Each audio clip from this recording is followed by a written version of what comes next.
Hey all, just hopefully a quick video. The van here, I have traded the seats and a bunch of the interior parts to somebody for some vintage buckets. I didn't need different seats, but I would prefer different seats, and I don't need all three rows. So I figured the perfect blue velvet ones that are in here, velour. The perfect blue velour ones that are in here, somebody else would probably really enjoy using. So I decided I would rather have those go out into the world instead of me just like messing them up by piling crap on them or whatever. I was expecting to be doing the interior later, but a good opportunity came up. A guy's going to trade me a set of vintage Ford front bucket seats for all of them, plus he's throwing a little extra cash in, which will let me have cool seats in the van. It'll also let me have space in the back of the van. So yeah, I'm going to set you up on time lapse on the dashboard while I basically loosen / remove the seats. I'm not actually going to pull them out of the van, but basically I got to get them all free so that tomorrow morning we can yank them all out and load them up. I'm trying to get these seats out.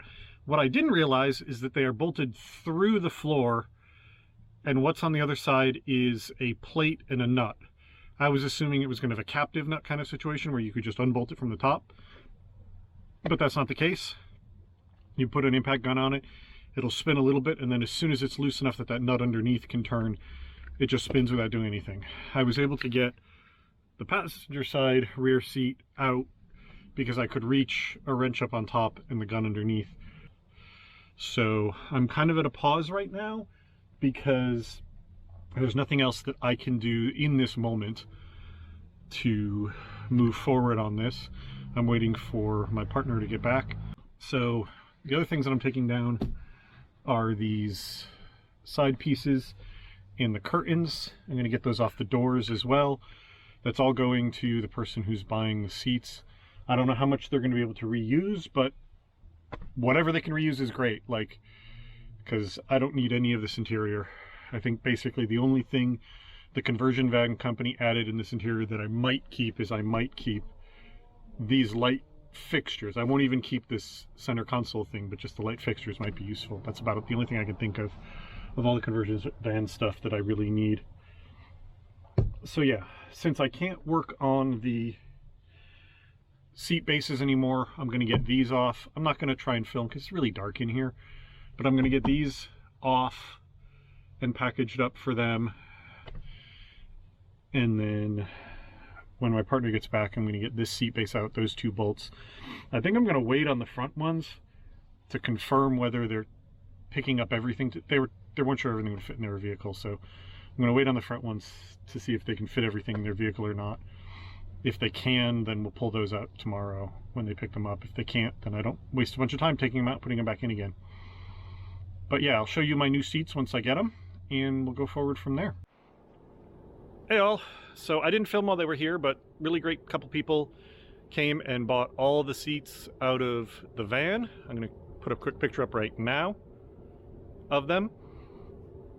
They were really nice folks, really nice. They're building a schoolie camper conversion of a school bus, and they are going to use those in it. They were super excited about the plush brand new blue velour. But yeah, now check it out. So much more room for activities. And I didn't just sell them the seats. They paid some money and traded me these vintage Ford van seats. These are actually from the 70s. They're not perfect. They've got a little wear. This one's got a little splitting here that's been fixed and a little splitting here. They're a little dirty, but they're really cute, and they're definitely going to work at least temporarily as seats, and they're going to look cool. Long term, I'm probably going to go with something else, but for the now, these are going to be fun to have in here, and selling seats while getting some new ones at the same time saved me so much hassle in terms of, oh my god, I sold all my seats, what do I do? So yeah, we're going to get these in later today and get the seat belts working again, because those are all just kind of hanging free now. All right, after dark, so I'm going to light this as best I can, but I've got the two seats placed into place in the van, and they work fairly well. The height's okay, and actually you can see the two bolt holes actually line up correctly with the two bolt holes that are in the floor here.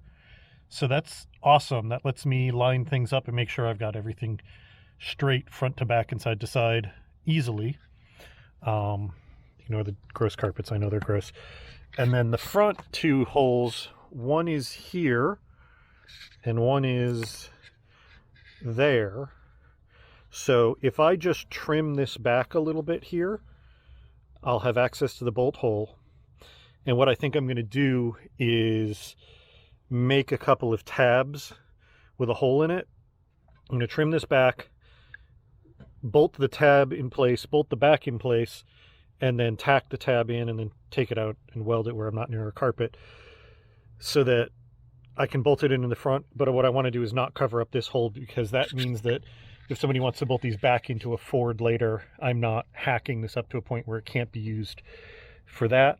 The one problem with these seats is, I don't know how obvious it is, they're canted really far back. Like you feel like you're lounging backwards in them. You can see relative to the pillar how tipped back the back is. So they need to come up at least an inch in the rear.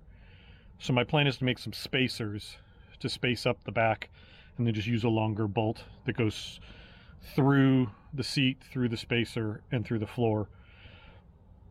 And then that's basically going to be it. Two little quick tabs in the front, a spacer in the back to get the back up a little bit.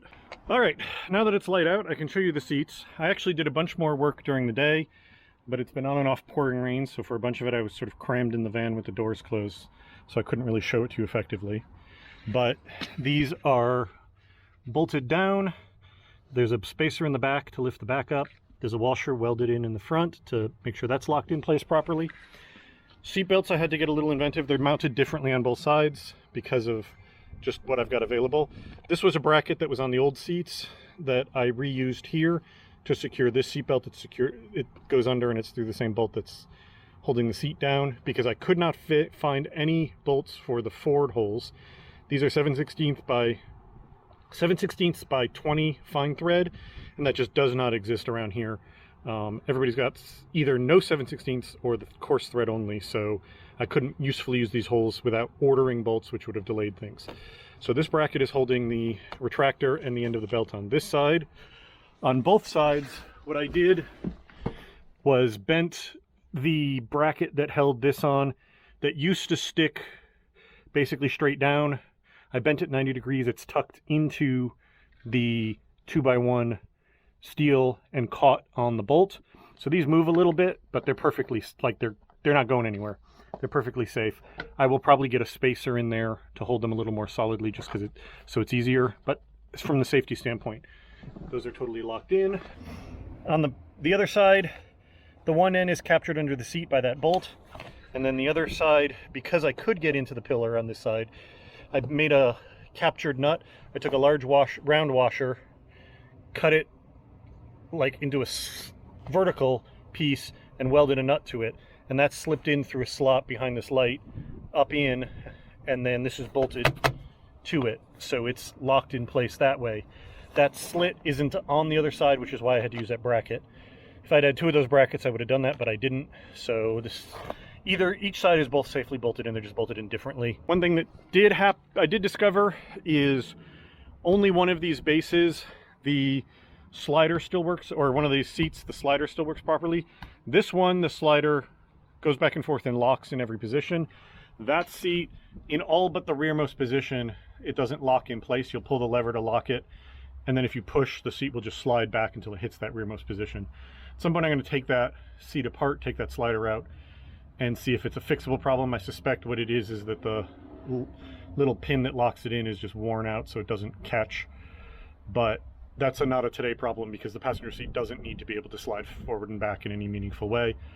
The driver's seat does it correctly, and that's the one I need to be able to adjust to drive, so that's all that really matters. But yeah, now I've got some seats in the van. They look really cool. Again, I don't know if these are going to be the long-term solution, but they look really cool and they're useful for now. And yeah, so there we are. I'm very happy with this. It looks really cool. It doesn't match the blue at all, but we'll live with that. Oh,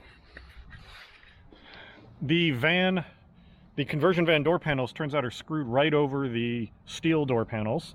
So I was able to pull those off. I've got a bunch of little screw holes, but that'll be an eventual fix.